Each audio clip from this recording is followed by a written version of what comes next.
My dad looked me in the eye and said, "If you don't attend your brother's wedding, I'll cut your tuition tomorrow morning." Those words didn't just sting, they slammed into me like a verdict. I was 22, a law student fighting for every chance I could carve for myself, and in one sentence, he reduced my entire future to a leash tied to my obedience. It wasn't about family pride or tradition, it was control pure and simple. The study was quiet except for the ticking of the mantel clock, but inside me there was a roar, a storm of disbelief and humiliation. I wanted to shout, to demand how a father could weaponize his daughter's education against her, but the weight of his gaze pinned me down. My mother stood nearby, silent, her eyes sharp with disapproval, as if she were already rehearsing the story she'd tell the relatives. Isabella refused. Isabella brought shame. What burned most was his certainty. He knew I could not pay for law school alone.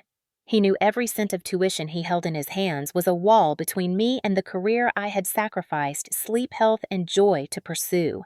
He knew all of that, and still he dangled it like bait, like a chain demanding that I smile and play the dutiful sister, while Michael, the golden son, was worshipped by the entire family. I could hear the word obey echoing in my ears, louder than his threat, louder than my own pulse. Obey as if I were a child, as if my dreams, my work, my identity were nothing but bargaining chips on the table of his authority. I wanted to believe there was still a part of him that saw me, but the truth stood naked between us. To him, I was leverage, not a daughter. I gripped the strap of my satchel until my knuckles ached. My mouth tasted of iron, though I hadn't bitten my tongue. It was the taste of fury, held back fury, that no one in this house would acknowledge. My brother's laughter drifted from upstairs, carefree, oblivious, as though even the walls celebrated him. And here I was, threatened, belittled, silenced. I forced myself to ask the question anyway, though my voice trembled. "Are you really saying that my education depends on me standing at Michael's wedding like a prop?" His eyes didn't waver. "Call it whatever you want, Isabella. Obey and you graduate. Refuse and you'll see how quickly the world forgets you without my support." The room spun.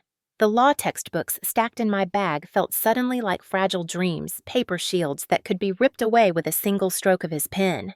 I was 22, but in that moment he made me feel 10 again, invisible and powerless. Yet somewhere beneath the fear, something hardened. I turned without giving him the answer he wanted. The door closed behind me with a thud, but his words clung like smoke. Tomorrow's tuition gone if I dared to disobey. My future hanging by a thread he enjoyed holding.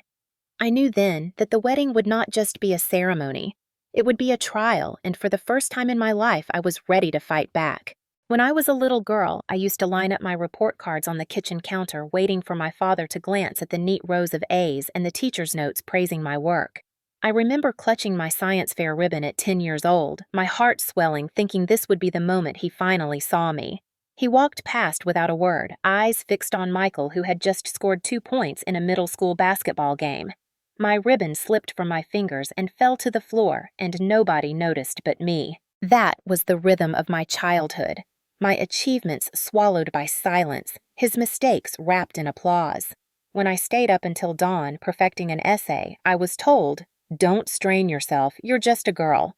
When Michael forgot an entire homework assignment, my father laughed and said, "Boys aren't meant to sit at desks, they're meant to lead."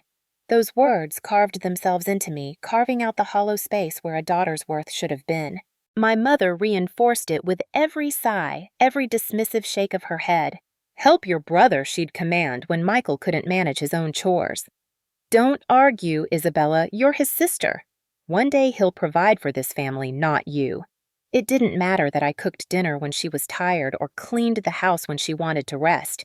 It didn't matter that I was the one who remembered to pay the electric bill on time while Michael borrowed money he never repaid. He was the heir, I was the shadow. I can still see one birthday dinner, clearly the table heavy with food relatives gathered around. I had been accepted into a summer program for gifted students, something I had begged for months to attend. I waited for a toast, for a pat on the back, for anything. Instead, my father stood and raised his glass to Michael for making the junior varsity team. "He's the future of this family," my father announced. I sat there with my acceptance letter folded in my lap, my throat tight with tears I refused to let fall. It was not just favoritism. It was dismissal, the kind that sank deeper because it was dressed as tradition. Men carry the family name my father would declare. Daughters marry out. Every time he said it, I felt myself being erased. My worth was not measured in ambition or intellect, but in obedience and silence. And yet, despite the bruises those words left, I kept trying. I thought if I achieved enough, if I built a future so undeniable, they would have to see me. By high school, I was working part-time at the library, stacking shelves by night and studying by dawn.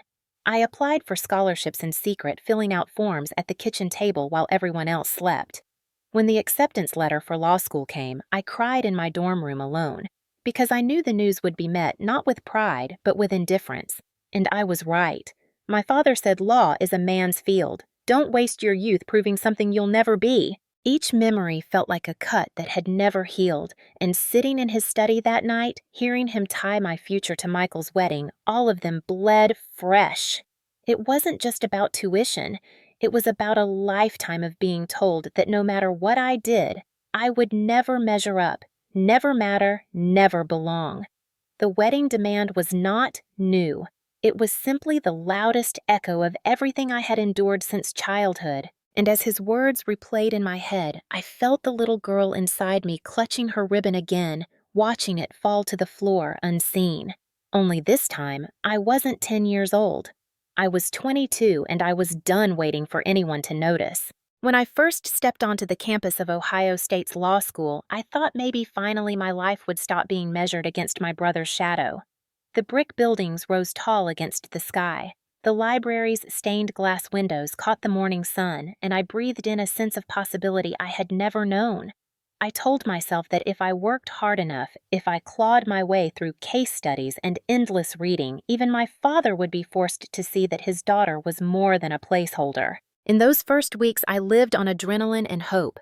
I buried myself in the law library until the fluorescent lights buzzed and my eyes blurred, highlighting statutes, scribbling notes, filling my brain with rules and precedents.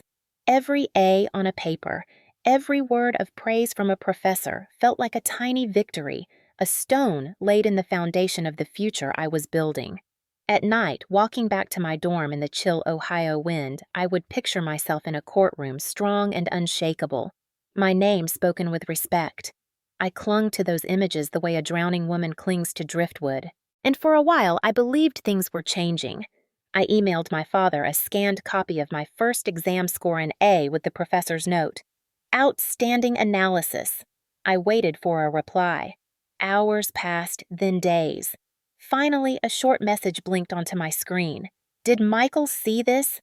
No congratulations, no pride, just a reminder that my accomplishments only mattered if they reflected back on him. Still, I kept trying.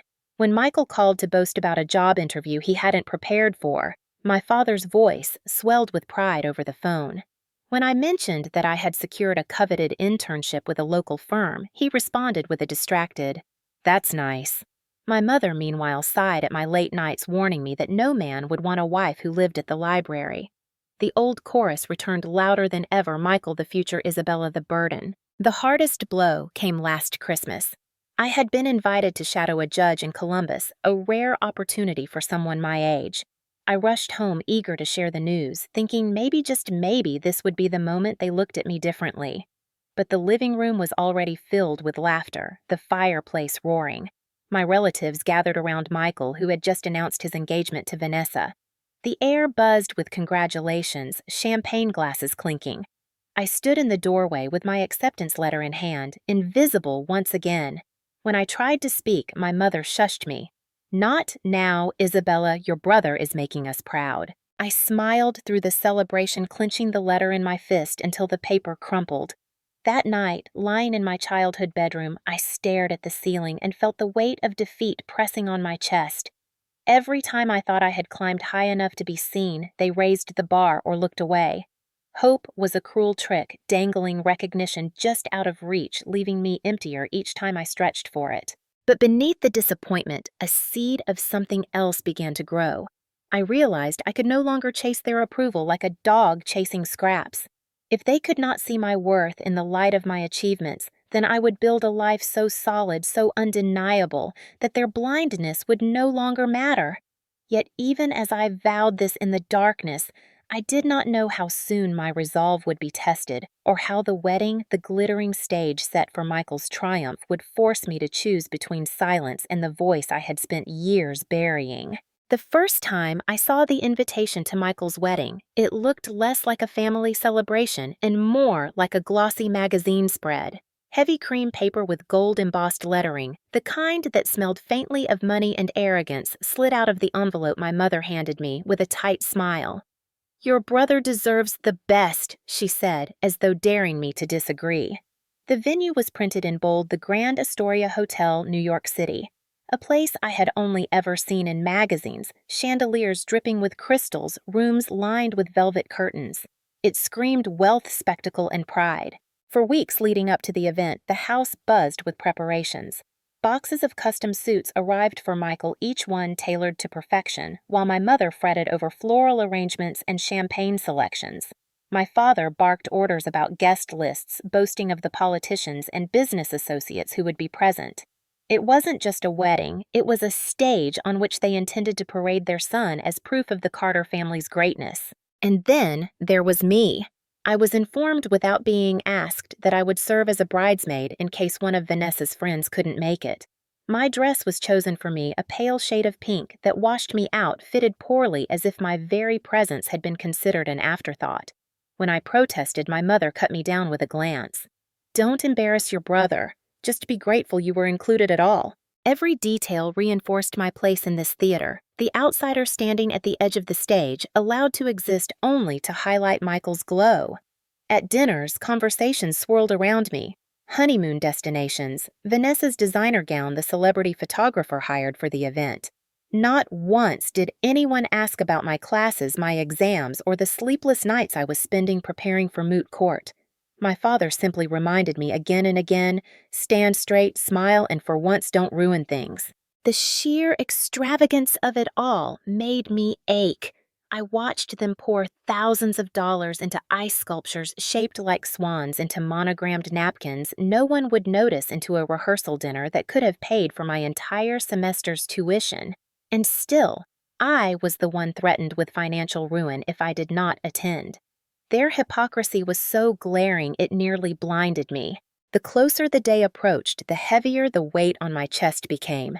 I would walk into that ballroom surrounded by glittering chandeliers, polished marble floors, and 200 guests ready to applaud Michael as the perfect son, while I stood there as nothing more than a reminder that daughters in this family were ornaments at best, burdens at worst. Yet even through the dread, a small ember of defiance burned. If they thought they could silence me with pink chiffon and forced smiles, they were mistaken. On the flight to New York, I pressed my forehead against the cold airplane window and tried to steady my breathing. The skyline rose in the distance, towers of glass and steel, a city that symbolized both opportunity and exposure. Somewhere in those streets, I thought lay the choice I would have to make: continue obeying, or finally let my voice shatter the silence I had lived in my whole life. By the time we arrived at the Astoria, I knew one thing for certain. This wedding was not just Michael's triumph. It was my test, my trial, the crucible where every scar of my childhood would collide with the woman I had become. The question was not whether there would be conflict, but how far I was willing to go when it came. The first rehearsal dinner was supposed to be about unity, about laughter, echoing beneath the glittering chandeliers of the Astoria's banquet hall. But for me, it felt like a spotlight exposing every crack in our family. I took my seat at the far end of the long mahogany table, the bridesmaids clustered together near Vanessa, while Michael basked at the head beside my father. His voice carried over the clinking of silverware as he told a story about landing a major business deal, though I knew well enough he had no business of his own, only access to my father's accounts. The room erupted with polite laughter, and my father's booming voice cut through, "That's my son, always making us proud." Then his eyes slid down the table to me. "Isabella," he barked, "sit up straight. You look like you'd rather be anywhere else." Heat rose to my cheeks as every gaze turned toward me. I forced a smile, but inside I wanted to vanish into the carpet. Michael smirked, swirling his wineglass like a king on his throne. "Don't mind her," he said loudly enough for everyone to hear. "She's only here because Dad pays her bills." The words hit me harder than I expected, even though they were nothing new. The bridesmaids giggled nervously.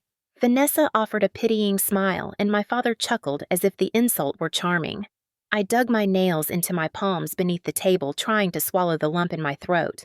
All evening it continued. My mother leaned close at one point and whispered, "Don't do anything to ruin this for Michael. If you care about your future, you'll stay quiet." The warning was unnecessary. It had been branded into me for years. Still hearing it again spoken so casually was like being stabbed with a familiar knife. Later, as I carried an empty glass toward the bar, I overheard two relatives gossiping near the corner. "Isabella's studying law, isn't she?" one asked. The other snorted. "What a waste! She'll never be half the success Michael is." They didn't realize I was within earshot, or maybe they did and didn't care. Either way, the words lodged deep, reminding me that in this family's eyes, I was already written off. The humiliation mounted through the evening, each comment another stone piled onto my chest. But with every sting, I felt something inside me shift. I was no longer the little girl clutching ribbons that no one cared to see.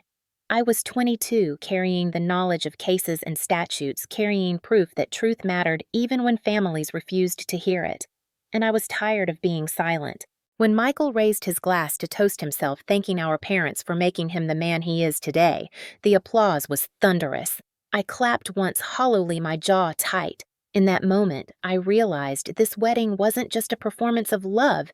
It was a coronation, my father's final declaration that Michael was the heir, the golden son, and I was nothing more than an accessory to his glow. I left the hall that night with my head high, but my stomach twisted in knots. The city lights burned through the hotel windows, dazzling and relentless. I could hear my father's words echoing, "Still obey or lose everything." Yet beneath that threat, another voice stirred inside me, one that had been buried too long.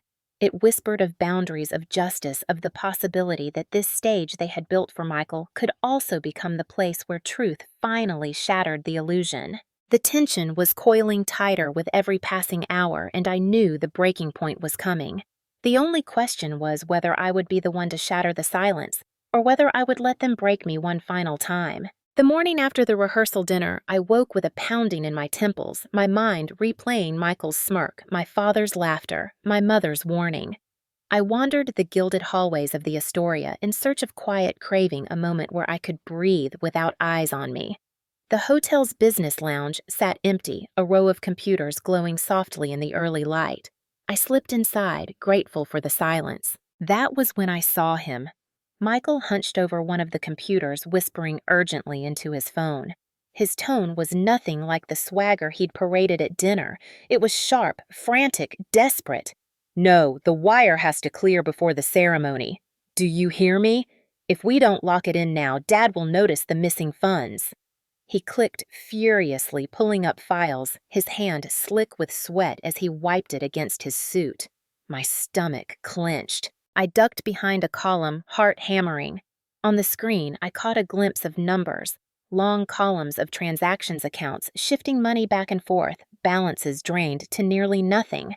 Beside the files was a scanned contract, Vanessa's signature scrawled at the bottom, agreeing to funnel the money into an investment partnership that reeked of fraud. My pulse raced as I realized what I was seeing. This wasn't just reckless spending. Michael and Vanessa were siphoning funds from my father's business accounts, laundering them through shell companies and planning to vanish with the rest after the honeymoon. For a moment, I couldn't breathe. The golden son, the heir, the pride of my father's life, was a thief preparing to rob his own family blind. Rage burned hot in my chest, but beneath it lay a sharper blade vindication. I had been called jealous, bitter, invisible. Now I held proof that I was none of those things. I was the only one willing to see the truth. Michael's voice dropped lower. "Once the papers are signed, the money's untouchable. By the time Dad figures it out, we'll be gone." His laughter was cold, edged with triumph. Then he shut the laptop, shoved it into a bag, and strode out, never noticing me in the shadows. When the door clicked shut, I stepped forward on trembling legs. My fingers hovered over the keyboard before resolve steadied me. I opened the files he had left behind in his haste snapping photos with my phone. Contracts, bank transfers, emails between Michael and Vanessa.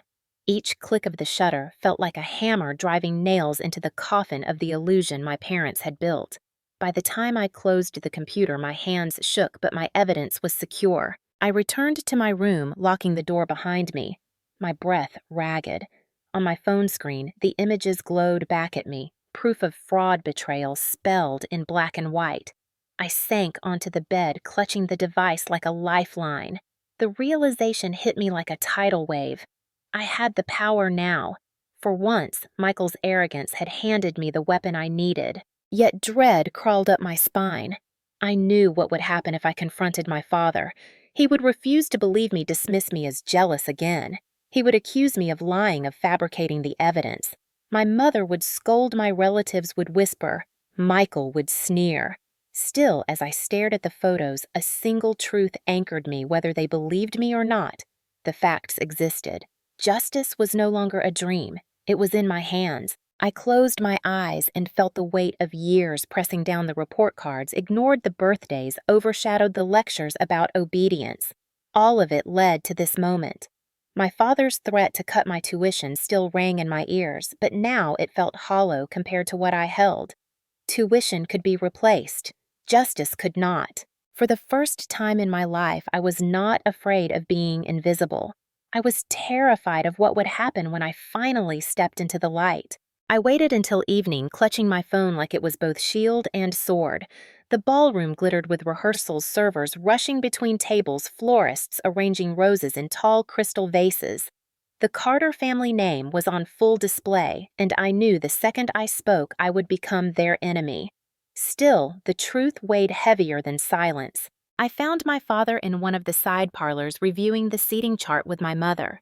The glow of a chandelier washed over their faces, highlighting every line of pride. I stepped forward, my heart pounding, and placed the phone on the table between them. "You need to see this," I said, forcing my voice steady. My father barely glanced up. "Isabella, I told you to behave. What could possibly be so important that you interrupt me now?" I tapped the screen. The photos filled the display. Michael's contracts, the bank transfers, the emails laced with fraud. For a moment, silence stretched heavy and taut. My mother leaned closer, her lips parting in confusion. But my father's eyes hardened. He didn't even scroll. "This is nonsense," he said, his voice sharp. "Fabricated. You think I don't know my own son Michael would never betray this family? It's not fabricated." I shot back, my anger breaking through the cracks. I watched him send the transfers. I heard him talking about draining your accounts. He and Vanessa are planning to disappear with everything after the honeymoon. My mother shook her head slowly. Disbelief etched into her features. "Why would you make up something so cruel on the eve of your brother's wedding?" "I didn't make it up." My voice rose, echoing against the gilded walls. "You've ignored me my entire life, but I will not let you ignore this. Look at the evidence." That was when Michael walked in, his grin wide as he adjusted his cufflinks. He saw the phone, saw the images on the screen, and for a flicker of a second, his eyes betrayed panic. Then the mask slid back into place. "Really, Isabella?" he said with a mocking laugh. "You're still trying to ruin my big day? Jealousy doesn't suit you." My father slammed his fist onto the table, rattling the crystal glasses. "Enough, I will not let you poison this family with your lies. You've embarrassed us for the last time." I felt the room tilt, rage burning through my veins.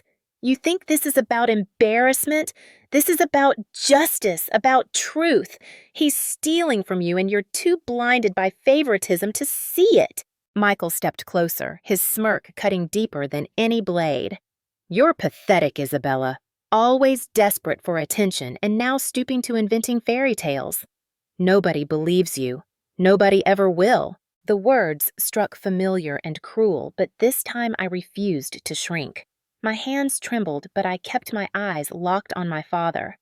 "Believe me or not, the truth is already out. Tomorrow, when the contracts are signed and the money disappears, don't say I didn't warn you." My mother's face twisted with contempt. "How dare you bring shame on us like this? Do you realize who will be at that ceremony tomorrow? Do you realize the humiliation you'll cause? Yes, I whispered, my throat raw. For once, the humiliation won't be mine. I snatched my phone from the table and stormed out, my pulse thundering. Behind me, I heard Michael's low chuckle, my father's muttered curses, my mother's frantic whispers. They didn't believe me. They never had. And yet, as I stepped into the corridor, the weight on my chest lifted. I had planted the truth in their gilded palace of denial, and whether they chose to see it now or later, it would crack the walls they had built around their golden sun. The wedding day dawned in a haze of opulence. The Grand Astoria's ballroom gleamed beneath 1,000 crystals, the air heavy with roses and champagne. Guests arrived in sleek black cars, their laughter spilling into the marble foyer as photographers snapped pictures of glittering gowns and tailored suits. To anyone looking in, it was perfection. But I walked into that hall with my stomach coiled, the weight of my phone pressing against my palm like a secret too sharp to hold. Michael stood at the altar, polished and radiant in his designer tuxedo, Vanessa gliding toward him in lace and diamonds. Applause thundered, cameras flashed, and my parents beamed as though their dreams had materialized in silk and champagne bubbles. I sat stiffly among the bridesmaids, every smile around me slicing deeper. To them, I was decoration, nothing more. But beneath the soft pink chiffon, my heart beat like a war drum. The ceremony began, vows spoken with voices that trembled only with joy. Yet I heard something else beneath Vanessa's words, an echo of the emails I had read, the contracts I had photographed. And then it happened. During her vows, Vanessa smiled sweetly and said, "I can't wait for the adventures we'll fund together, for the business we'll build with what's already ours." The phrase struck me like lightning, nearly identical to the line in her emails, "Our business will be untouchable once the funds are ours." A gasp escaped my lips before I could stop it. My father shot me a warning glare from the front row. I felt every eye on me, but instead of shrinking, I stood. My knees shook, yet my voice carried across the hall. "Stop this!" I said louder than I thought possible. The music faltered, whispers rippled. "You're all celebrating a fraud." Michael's face twisted in rage. "Sit down, Isabella." He snapped, his voice dripping venom. But I didn't. I pulled out my phone, my fingers steady for the first time in days. With a few taps, the projector screen meant for wedding photos lit up, and one by one, the images filled the ballroom emails between Michael and Vanessa. Wire transfers, draining accounts, contracts forged with fake signatures. Gasps turned to shouts, the guests leaning forward, craning their necks. Vanessa paled, clutching Michael's arm while my father surged to his feet. "Turn that off! You're humiliating us!" he bellowed. But it was too late. The truth glared from the screen in cold, undeniable text. The ballroom erupted into chaos. Relatives murmured in disbelief, some shaking their heads, others whispering accusations. Michael lunged toward me, his face red, but a groomsman restrained him. Vanessa's veil slipped as she hissed at him, panic breaking her composure. My mother covered her mouth, eyes wide with horror, yet still turned to me with fury rather than shame. "How dare you do this here?" she hissed.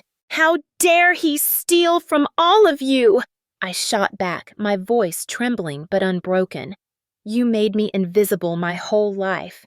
But today you will see me and you will see him for what he really is." The room split in half, some guests demanding explanations, others rushing toward the exits to escape the scandal. The officiant stood frozen, the ceremony abandoned. Michael shouted over the din, denying everything, calling me a liar, but the evidence scrolled behind him like a sentence written in fire. I looked at my father, his face drained of color. For the first time, I saw doubt crack the armor of his certainty. He opened his mouth, but no words came.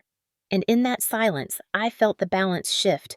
The golden sun's crown was slipping, and no amount of denial could stop it. I stepped back, my phone still in hand, my chest heaving. The ballroom that had been their stage of triumph had become a courtroom, and I had delivered the opening statement. The ballroom had dissolved into chaos, voices colliding in waves of shock and outrage. Some guests fumbled for their coats, unwilling to be associated with scandal, while others circled like vultures, desperate for every detail. I stood at the center of it all, my phone in my hand, my heart pounding, knowing the next moments would determine everything. Then I saw him Detective Harris, an old acquaintance of my father's who had been invited as a family friend. He pushed through the crowd, his badge glinting under the chandeliers.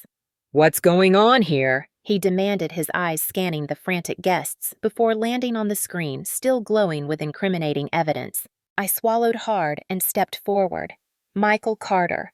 I said, my voice steadier than I felt, and Vanessa Pierce had been funneling money out of my father's business accounts. The proof is here: contracts, transfers, emails. It's fraud, and they planned to disappear after this wedding. Michael's face twisted into a mask of fury. This is a stunt, he spat. She's jealous.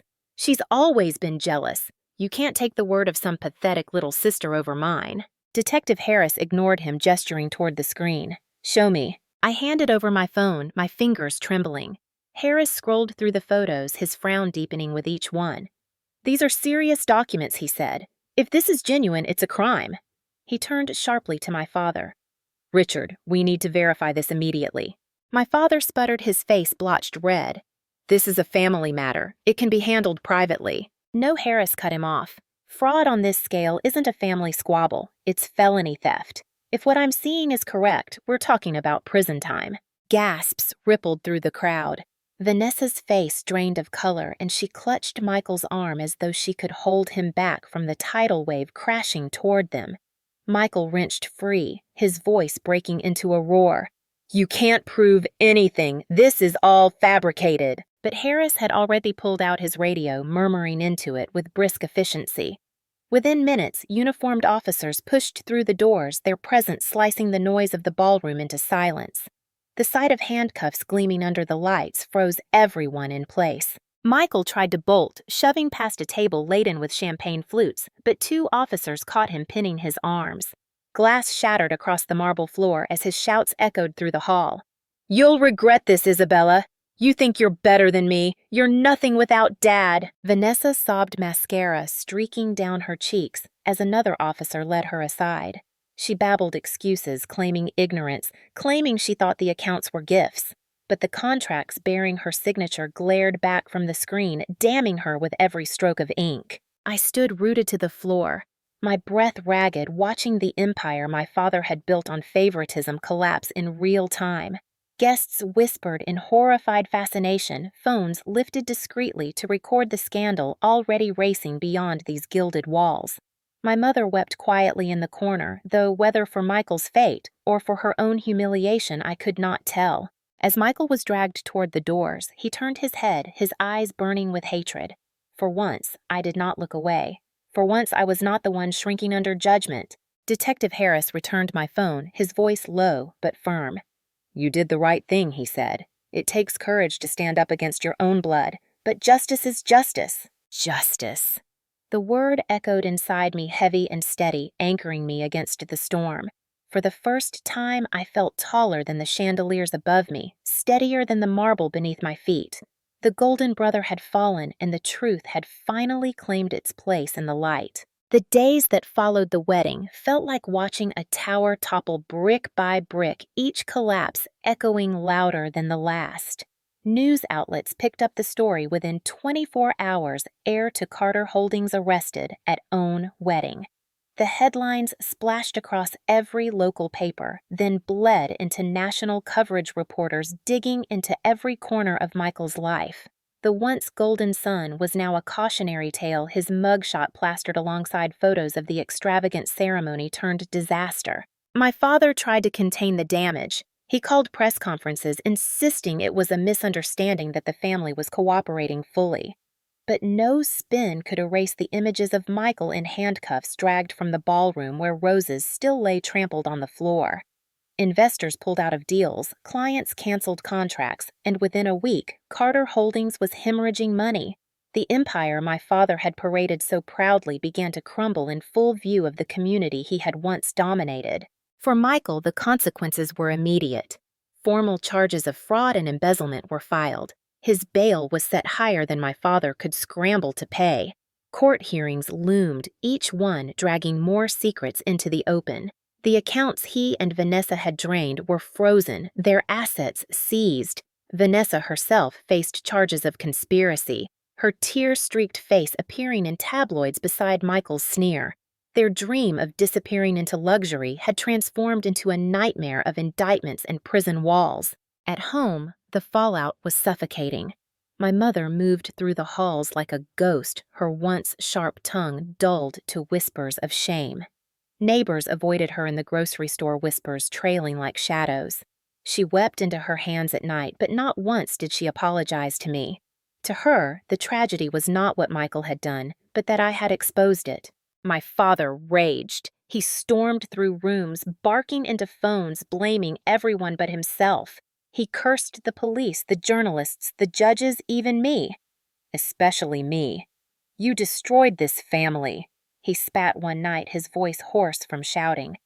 "You think you've won. You've humiliated us all." But even in his fury, I saw the cracks.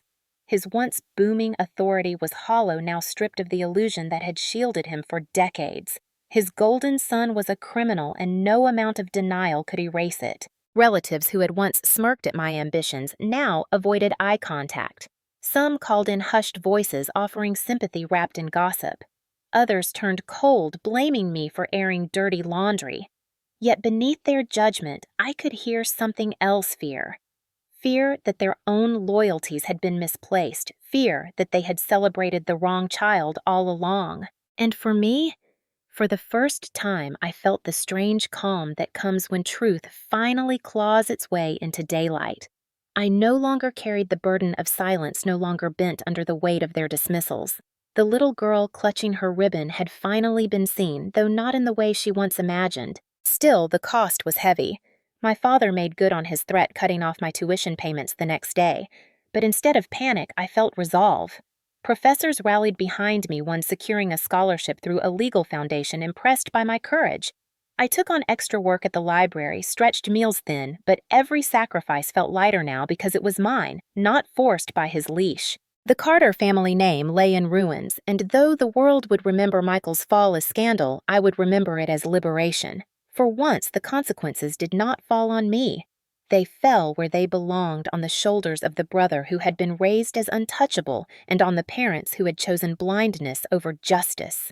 And as I walked past the courthouse weeks later, watching reporters swarm around my disgraced brother, I knew the story was no longer his, it was mine. Weeks after the scandal, the Carter household no longer felt like the fortress of power my father had spent his life crafting.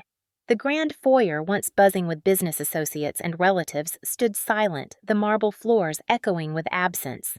Dust settled on furniture, no one bothered polishing, and unopened bills piled on the desk where my father used to boast about profits. I walked through those halls not as the invisible daughter, but as someone who had shattered their illusion, and I could feel the difference in every step. One evening, my parents summoned me to the dining room.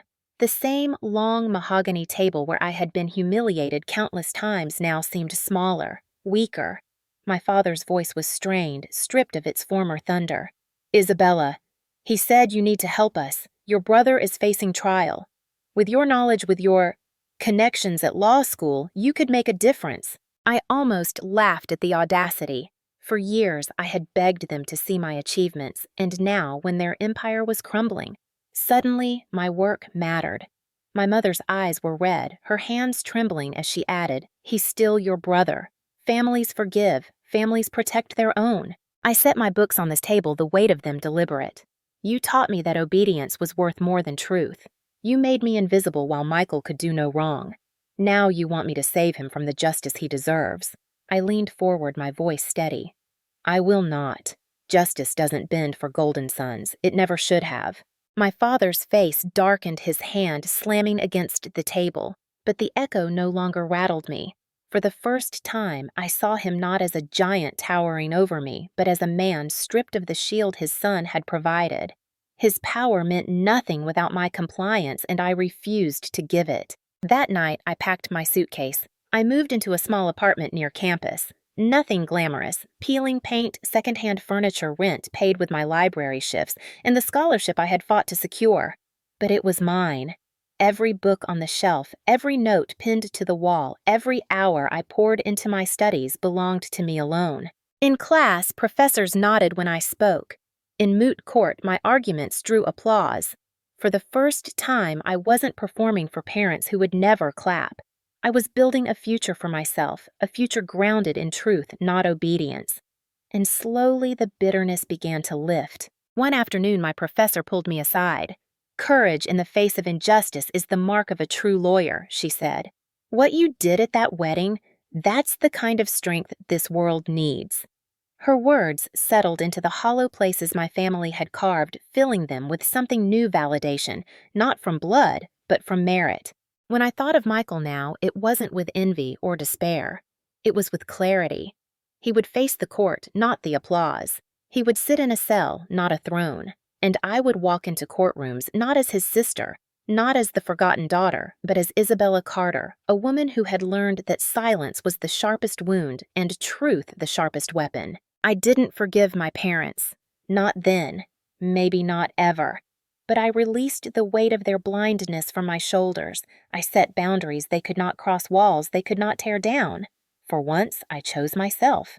And in that choice, I felt something stronger than victory. I felt free. A year later, I stood on the courthouse steps, the autumn air crisp against my skin, case files tucked under my arm. I was no longer a student drowning in assignments and fear. I was an intern at a respected law firm trusted to draft motions to sit in on depositions to learn the language of justice from those who wielded it daily. My days stretched long, but every hour was mine earned without strings tied to my father's checkbook. Inside that courthouse, a trial was underway that carried the name I had once been told would define me, Carter. Michael sat at the defendant's table, his once perfect posture slouched, his tailored suits replaced with standard-issue grays. Vanessa sat beside her attorney, her ring finger bare, her gaze hollow. Reporters clustered at the back pins, scratching cameras flashing whenever the judge's gavel struck. The spectacle that was supposed to be Michael's wedding had become his reckoning. I watched from the gallery, silent, unseen by him. He scanned the room more than once, but when his eyes passed over me, there was no recognition, only rage dulled by exhaustion. The evidence was overwhelming. Wire transfers contracts testimony from business partners he had deceived. Piece by piece, his empire of lies crumbled under the weight of facts. For a fleeting moment, I thought of the boy I once knew, the brother who had been handed everything. I remembered how I used to envy his easy laughter, his unearned confidence. But that memory no longer hurt. It was like watching a photograph fade, distant and powerless. He was no longer the golden son. He was simply a man facing the consequences of choices he thought he would never have to answer for. When the recess bell rang, I stepped outside into the sunlight, my chest rising with a breath I didn't realize I'd been holding. Students walked past, lawyers hurried by, strangers carried coffee cups and conversations. Life moved on indifferent to the Carter family's collapse. And I felt for the first time that I was part of that movement, not trapped behind glass. Back at my apartment, the walls were still bare in places, the furniture still secondhand, but it was home. On my desk sat a framed copy of my first moot court award, a letter of recommendation from a professor who believed in me in the beginnings of my own case notes. The girl who had once been invisible now had proof of her worth written in ink and carved into her own hard work. Sometimes I wondered if my parents thought of me, if they regretted the years they had spent silencing me. But the truth was, it no longer mattered. I had stopped living for their approval the moment I stood in that ballroom and chose truth over obedience. My future was no longer in their hands, it was in mine. And yet I carried no triumph in seeing my brother fall. What I carried was clarity. Families can betray, parents can fail, brothers can deceive, but justice, slow, unyielding justice, remains. That was the lesson I had earned with blood, humiliation, and courage. As I closed my case file and turned off the desk lamp, I thought of the countless others who had been dismissed, silenced, told they were nothing. I wanted to fight for them too, to show them that invisibility could be broken, that silence could become strength. My path was just beginning, but it was mine, and no one could take it away again. So when people ask if I ever forgave them, my father, my mother, even Michael, I answer with a question of my own. Would you forgive those who tried to erase you, or would you finally let justice speak for itself?